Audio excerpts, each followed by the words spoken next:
வணக்கம். ஒரு மனித பிறவியினுடைய வாழ்க்கையை மூணாக பிரிச்சிருக்காங்க. முதல் 30 வருஷம் வாதகாலம், நடுவில் 30 வருஷம் பித்தகாலம், கடைசி 30 வருஷம் கபகாலம். அதே மாதிரி ஒரு நாளை மூணாக பிரிச்சிருக்காங்க. காலையில் வாத நேரம், மத்தியானம் பித்த நேரம், இரவு கப நேரம். இந்த நாடிகள், வாத நாடி காலையில் ஓடலாம், மத்தியானம் ஓடினா வியாதி. பித்த நாடி மத்தியானம் ஓடலாம், நைட்டில் ஓடினா வியாதி. கப நாடி நைட்டில் ஓடலாம், காலையில் ஓடினா வியாதி.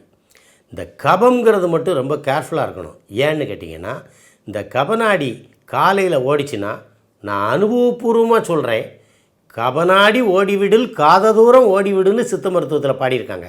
அப்படின்னா என்ன அர்த்தம்னு கேட்டிங்கன்னா, ஒருத்தனுக்கு காலையிலையோ மதியமோ கபநாடி ஓடிச்சுன்னா அதிகபட்சம் 1 மணி நேரத்துக்குள்ளே இறந்து போயிடுவான்.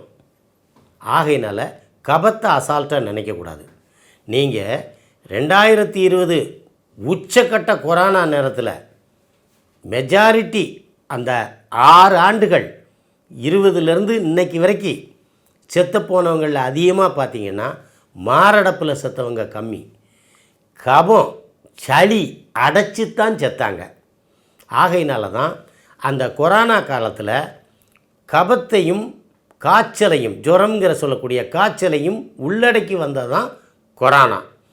அந்த கொரோனா நேரத்தில் சித்த மருத்துவத்தின் சார்பாக கபசுர குடிநீர், கபம் என்றால் சளி, ஜுரம் என்றால் ஃபீவர், ரெண்டையும் நீக்கக்கூடிய கபசுர குடிநீர் என்ற குடிநீரை உலகத்துக்கு முதலில் 2020 மார்ச் 16ஆம் தேதி பிரபல பத்திரிகை மூலமாக உங்களுக்கு தெரியப்படுத்தியது ஞாபகம் இருக்கும் என்று நம்புகிறேன்.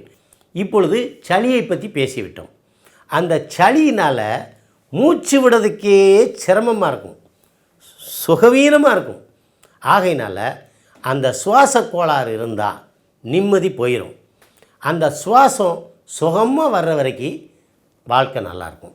அந்த மாதிரி சுவாசம் சுகமாக வரல, சுகவீனமாக்கிருச்சுன்னா அதை நீக்குவதற்கு மிக அற்புதமான தரமான மருந்துகளை செய்யக்கூடிய அற்புதமான கம்பெனிகளில் மிக பிரபலமான கம்பெனியாகிய ஒப்பாக் நிறுவனம் சுவாச சுகம் என்ற பெயரிலே ஒரு காஃப் சிரப் போட்டிருக்காங்க. இந்த சிரப் காஃபை மட்டும் போக்காது, எல்லா விதமான சுவாச கோளாறுகளையும் நீக்கும் தன்மை கொண்டது. பொதுவாக சிறப்புனா இனிப்பாக இருக்கும், சாப்பிட்ருவாங்க. இது கொஞ்சம் இனிப்பு சுவை குறையாக இருக்கும். எப்படின்னு கேட்டினா, சர்க்கரை வியாதிக்காரன் சர்க்கரைக்கு ஆசைப்படலாமா? இனிப்பு சளியை கூட்டும். ஆகையினால இதில் இனிப்பை குறைச்சி கொடுத்துருக்காங்க. இதில் தரமான அற்புதமான மூலிகைகளை கொண்டு தயாரிச்சிருக்காங்க.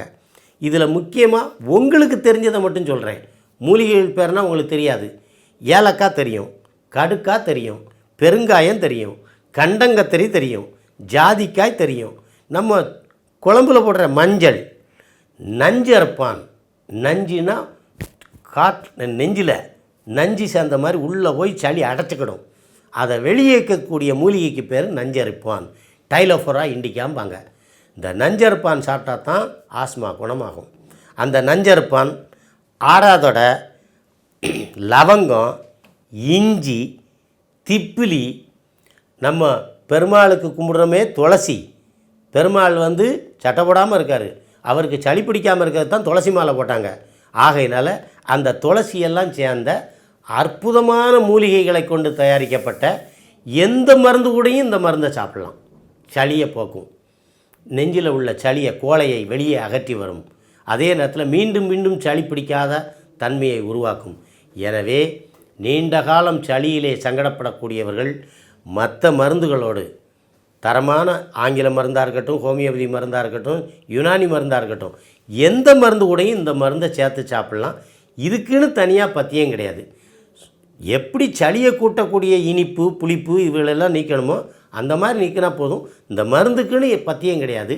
ஆகையினால் சளியில் சிரமப்படும் அன்பர்களே, இந்த சுவாச சுகத்தை அருந்தி நீங்கள் சுகமாக வாழ வேண்டும் என்று கேட்டு, இந்த வாய்ப்பை நல்கிய எனது அன்பு நண்பர்கள் நிறைந்த ஒப்பாக் நிறுவனத்திற்கு நன்றி கூறி விடைபெறுகிறேன். நன்றி.